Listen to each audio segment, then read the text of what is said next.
ओम शांति। आज 27 अगस्त 2024।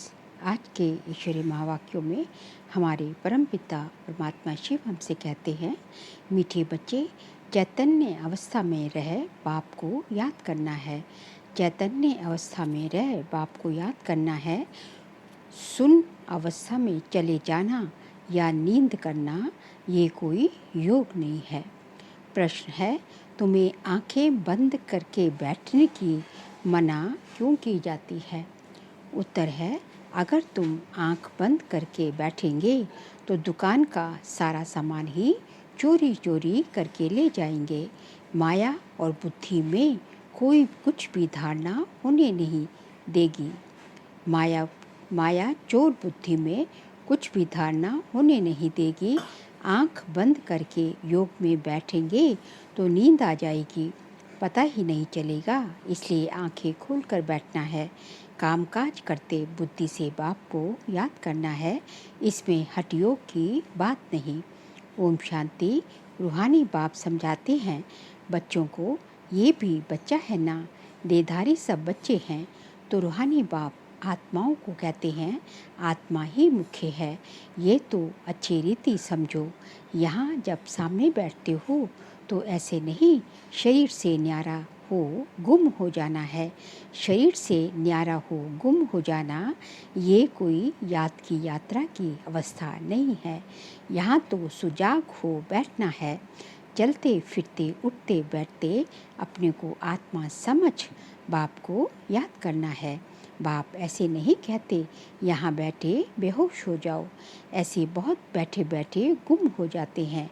तुम्हें तो सुजाग होकर बैठना है और फिर पवित्र भी बनना है। पवित्रता बिगड़ धारणा नहीं होगी। किसका कल्याण नहीं कर सकेंगे, किसको कह नहीं सकेंगे। खुद पवित्र रहते नहीं और दूसरे को कहते हैं वह तो पंडित हो गया। मियाँ मिट्ठू भी नहीं बनना है, फिर वह दिल अंदर खाता रहेगा। ऐसे मत समझो। हम सुन में चले जाते हैं, आंखें बंद हो जाती हैं। ये कोई याद की अवस्था नहीं है। इसमें चैतन्य अवस्था में रह बाप को याद करना है। नींद करना कोई याद करना नहीं है। बच्चों को कई पॉइंट्स समझाई जाती हैं। शास्त्रों में दिखाया गया है, 7वीं भूमिका में चले जाते हैं। उसको दुनिया का पता नहीं पड़ता। तुमको तो दुनिया का पता है ना, ये छीछी दुनिया है। बाप को कोई जानते नहीं है। अगर बाप को जानते तो सृष्टि चक्र को भी जान जाएंगे। बाप बतलाते हैं ये चक्र कैसे फिरता है, मनुष्य पुनर्जन्म कैसे लेते हैं। सतयुग में भल बड़ी आयु हो जाती है तो भी बदसूरत नहीं होंगे। बाकी सन्यासियों का तो है हठ योग, आंखें बंद करना, गुफाओं में बैठे बैठे बदसूरत बन जाना। ये क्या है, सन्यासियों का काम है। तुमको तो बाप कहते हैं गृहस्थ व्यवहार में रहते सुजाग रहना है। सुन में चले जाना ये कोई अवस्था नहीं है। धंधा आदि भी करना है, गृहस्थ व्यवहार भी संभालना है। सुन में नहीं जाना है। कामकाज करते बुद्धि से बाप को याद करना है। जरूर काम करेंगे, आंखें खोल कर करेंगे ना। धंधा आदि सब करते रहो, बुद्धि योग बाप के साथ हो। इसमें गफलत नहीं करनी है। दुकान पर बैठे आंखें बंद हो जाएंगी तो कोई सामान ही ले जाएगा और पता भी नहीं पड़ेगा। ये कोई अवस्था नहीं। हम देह से न्यारे हो जाते हैं। ये सब हठ योगियों की बातें हैं, रिद्धि सिद्धि वाले करते हैं। बाप तो अच्छी रीति बैठ समझाते हैं। इसमें आंखें बंद नहीं करनी है। बाप कहते हैं मित्र संबंधियों को जो बैठ याद करते हो वह सब भूल जाओ। एक बाप को याद करना है। सिवाय याद की यात्रा के पाप कट नहीं सकते। भोग ले जाते हैं, गुम हो जाते हैं सूक्ष्म वतन में। इसमें क्या होता है, जितना समय वहाँ है विकर्ण विनाश हो ना सके। शिव बाबा को याद कर ना सके, ना बाबा की वाणी सुन सकेंगे तो घाटा पड़ जाता है। परंतु ये ड्रामा में नूंद है, इसलिए जाते हैं, फिर आकर मुरली सुनते हैं। इसलिए बाबा कहते हैं जाओ फौरन आओ, बैठो नहीं।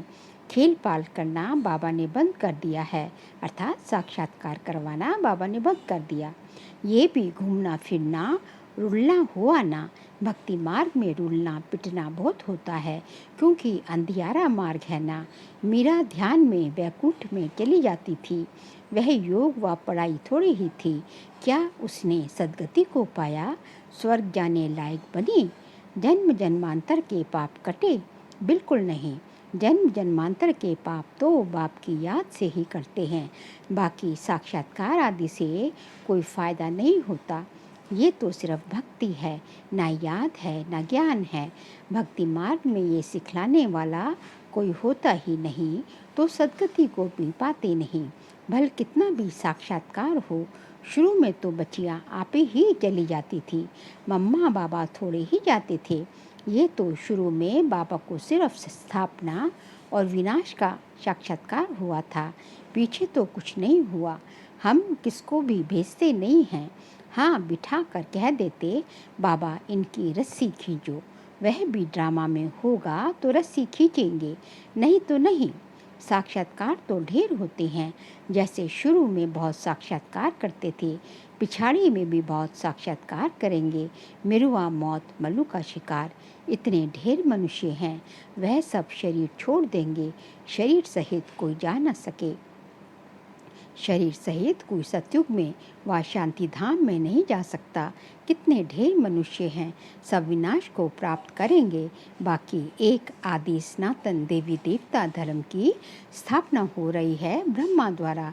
तुम बच्चियाँ गांव-गांव में जाकर कितनी सर्विस करती हो, यही कहती हो कि अपने को आत्मा समझ बाप को याद करो। सन्यासी तो राजयोग सिखलाना जानते नहीं, बाप भी का राजयोग सिखलाएगा कौन? तुम बच्चों को बाप अभी राजयोग सिखला रहे हैं, फिर राजाई मिल जाती है। तुम अपार सुखों में रहते हो, वहाँ तो फिर याद करने की दरकार ही नहीं। रिंचक भी दुख नहीं होता है, आयु भी बड़ी होती है, काया भी निरोगी होती है। यहाँ कितने दुख हैं, ऐसे तो नहीं बाप ने दुख के लिए खेल रचा है। ये तो खेल सुख दुख हार जीत का आदि अनादि है। इन सब बातों को सन्यासी जानते ही नहीं, तो समझा कैसे सकते? वह तो भक्ति मार्ग के शास्त्र आदि पढ़ने वाले हैं। तुमको कहा जाता है अपने को आत्मा समझ बाप को याद करो। वह सन्यासी फिर आत्मा समझ बाप को याद करते हैं नहीं, ब्रह्म को, ब्रह्म तत्व को परमात्मा समझते हैं। ब्रह्म ज्ञानी हैं। वास्तव में ब्रह्म है रहने का स्थान, जहाँ तुम आत्माएं रहती हो। वह फिर कहते हम ब्रह्म में लीन हो जाएंगे। उनका ज्ञान ही सारा उल्टा है। यहाँ तो बेहद का बाप तुम बच्चों को पढ़ाते हैं। वह कहते भगवान 40,000 वर्ष बाद आएगा, इसको कहा जाता है अज्ञान अंधियारा। बाप कहते हैं नई दुनिया की स्थापना और पुरानी दुनिया का विनाश करने वाला तो मैं हूँ। मैं स्थापना कर रहा हूँ, विनाश भी सामने खड़ा है।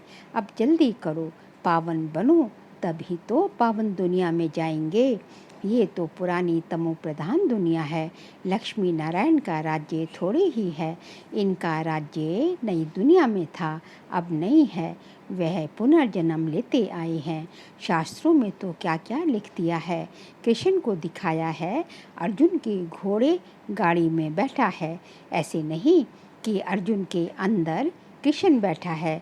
कृष्ण तो देहधारी था ना कोई लड़ाई आदि की बात है। उन्होंने तो पांडवों और कौरवों का लश्कर अलग अलग कर दिया है। यहाँ तो वह बात नहीं। ये भक्ति मार्ग के अथाह शास्त्र हैं, वहाँ सुख ही सुख है। बाप नई दुनिया स्थापन करते हैं तो जरूर नई दुनिया में सुख होगा ना। बाप कभी पुराना मकान बनाते हैं क्या? बाप तो नया मकान बनाएंगे। उस दुनिया को ही सतो प्रधान दुनिया कहा जाता है। अभी तो सब तमो प्रधान अपवित्र दुनिया है। पहले रावण पराये रावण राज्य में बैठे हैं। राम तो कहा जाता है शिव बाबा को। राम राम कह राम राम का दान देते हैं। अब कहाँ राम कहाँ शिव बाबा। अब शिव बाबा तुम बच्चों को कहते हैं माँ में कम याद करो, जहाँ से आए हो वहाँ ही फिर जाना है। जब तक बाप को याद कर पवित्र नहीं बनेंगे तो वापस भी जा नहीं सकते। तुम्हारे में भी कोई विरले ही हैं जो अच्छी रीति बाप को याद करते हैं। मुख से तो कहने की बात नहीं, भक्ति में राम राम मुख से कहते हैं। कोई नहीं कहेंगे तो समझेंगे ये नास्तिक है। कितना आवाज़ करके गाते हैं। जितना झाड़ बड़ा होता है उतनी भक्ति की सामग्री बड़ी होती जाती है। बीज कितना छोटा होता है। तुमको कोई चीज़ नहीं, कोई आवाज़ नहीं, सिर्फ कहते हैं अपने को आत्मा समझ मुझे याद करो। मुख से कहना भी नहीं है। लौकिक बाप को भी बच्चे बुद्धि से याद करते हैं। बाबा बाबा बैठकर कहते थोड़ी ही हैं। तुम अभी जानते हो आत्माओं का बाप कौन है। आत्माएं तो सब भाई भाई हैं। आत्मा को और कोई नाम नहीं, बाकी शरीर का नाम बदलता है। आत्मा तो आत्मा ही है, वह भी परमात्मा है। उसका नाम है शिव। उनको अपना शरीर है नहीं। बाप कहते हैं मुझे भी अगर शरीर होता तो पुनर्जन्म में आना पड़ता। तुमको फिर सद्गति कौन देता। भक्ति मार्ग में मुझे याद करते हैं। अनेक चित्र हैं। अभी तुम नरकवासी से स्वर्गवासी बनते हो ना। जन्म तो नरक में लिया है, मरेंगे स्वर्ग के लिए। यहाँ तुम आए ही हो स्वर्ग में जाने के लिए। जैसे कोई ब्रिज आदि बनाते हैं तो पहले फाउंडेशन सेरेमनी कर लेते हैं, फिर ब्रिज बनती रहती है। स्वर्ग की स्थापना का उद्घाटन बाप ने कर दिया है। अब तैयारी होती रहती है। मकान बनने में टाइम तो लगता है क्या। मकान बनने में टाइम लगता है क्या। गवर्नमेंट करने पर आए तो 1 मास में मकान खड़ा कर दे। विलायत में तो मकान तैयार मिलते हैं। स्वर्ग में तो बहुत विशाल बुद्धि सतो प्रधान होते हैं। साइंस की बुद्धि तीखी होती है। झट बनाते जाएंगे। मकानों में जड़ित भी लगती जाएगी। आजकल इमिटेशन देखो कितना जल्दी बनाते रहते हैं। वह तो फिर रियल से भी ज़्यादा चमकता है और आजकल की मशीनरी से झट बना लेते हैं। वहाँ मकान बनने में देरी नहीं लगती। सफाई आदि होने में भी टाइम लगता है। ऐसे नहीं कि सोने की द्वारिका समुद्र से निकल जाएगी। तो बाप कहते हैं खाओ पियो भल, सिर्फ बाप को याद करो तो विकर्म विनाश हो और कोई उपाय नहीं। जन्म जन्मांतर ये गंगा स्नान आदि करते आए हो, परंतु कोई भी मुक्ति जीवन मुक्ति को तो पाते ही नहीं। यहाँ तो बाप पावन बनने की युक्ति बताते हैं। बाप कहते हैं मैं ही पतित पावन हूँ। तुमने बुलाया है, हे पतित पावन बाबा आओ, आकर के हमको पावन बनाओ। ड्रामा पूरा हुआ तो फिर सब एक्टर्स स्टेज पर होने चाहिए, क्रिएटर भी होना चाहिए। सब खड़े हो जाते हैं ना। ये भी ऐसे है। सभी आत्माएं आ जाएंगी, फिर वापस जाना होगा। अभी तुम तैयार नहीं हुए हो, कर्मातीत अवस्था ही नहीं हुई है, तो विनाश कैसे होगा। बाप आते ही हैं तुमको नई दुनिया के लिए पढ़ाने। वहाँ काल होता ही नहीं। तुम काल पर जीत पाते हो। कौन जीत पहनाते हैं कालों का काल। वह कितने को साथ ले जाते हैं। तुम खुशी से जाते हो। अब बाप आए हैं सबका दुख दूर करने, इसलिए उनकी महिमा गाते हैं। गॉड फादर लिबरेट करो, दुख से शांति धाम सुख धाम में ले चलो। परंतु ये तो मनुष्यों को पता नहीं कि अभी बाप स्वर्ग की रचना रच रहे हैं। तुम स्वर्ग में जाएंगे, वहाँ झाड़ बहुत छोटा होगा, फिर वृद्धि को पाएगा। अभी और सब धर्म हैं, वह एक धर्म है नहीं। नाम रूप राजाई आदि बदल जाती है। पहले डबल ताज फिर सिंगल ताज वाले होते हैं। सोमनाथ का मंदिर भी बनाया है। कितना धन था। सबसे बड़ा मंदिर एक ही था, जिसको लूटकर सब मोहम्मद गजनवी लूटकर ले गए। बाप कहते हैं तुम पद्मा पदम भाग्यशाली बनते हो। कदम कदम पर बाप को याद करते रहो तो पदम इकट्ठे होते जाएंगे। इतनी कमाई बाप को याद करने से होती है। फिर ऐसे बाप को याद करना तुम क्यों भूल जाते हो। जितना बाप को याद करेंगे, सर्विस करेंगे, उतना ऊंच पद पाएंगे। अच्छे अच्छे बच्चे चलते चलते गिर पड़ते हैं।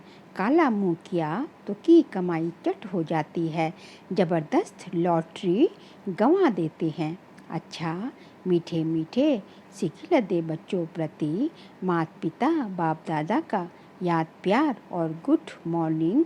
रूहानी बाप के रूहानी बच्चों को नमस्ते। हम रूहानी बच्चों के रूहानी बाप दादा को नमस्ते नमस्ते नमस्ते। सार के लिए पॉइंट्स है, गृहस्थ व्यवहार संभालते हुए बुद्धि योग बाप के साथ रखना है, गफलत नहीं करनी है, पवित्रता की धारणा से अपना और सर्व का कल्याण करना है। सेकंड पॉइंट, याद की यात्रा और पढ़ाई में ही कमाई है, ध्यान दीदार तो घूमना है, इसलिए उनसे कोई फ़ायदा नहीं। जितना हो सके सुजाग हो, बाप को याद कर अपने विकर्म विनाश करने हैं। आज का बाबा का वरदान है, श्रेष्ठ स्मृति द्वारा श्रेष्ठ स्थिति और श्रेष्ठ वायुमंडल बनाने वाले सर्व के सहयोगी भव। श्रेष्ठ स्मृति द्वारा श्रेष्ठ स्थिति और श्रेष्ठ वायुमंडल बनाने वाले सर्व के सहयोगी भव। योग का अर्थ है श्रेष्ठ स्मृति में रहना। मैं श्रेष्ठ आत्मा श्रेष्ठ बाप की संतान हूँ। जब ऐसी स्मृति रहती है तो स्थिति श्रेष्ठ हो जाती है। श्रेष्ठ स्थिति से श्रेष्ठ वायुमंडल स्वतः बनता है, जो अनेक आत्माओं को अपनी ओर आकर्षित करता है।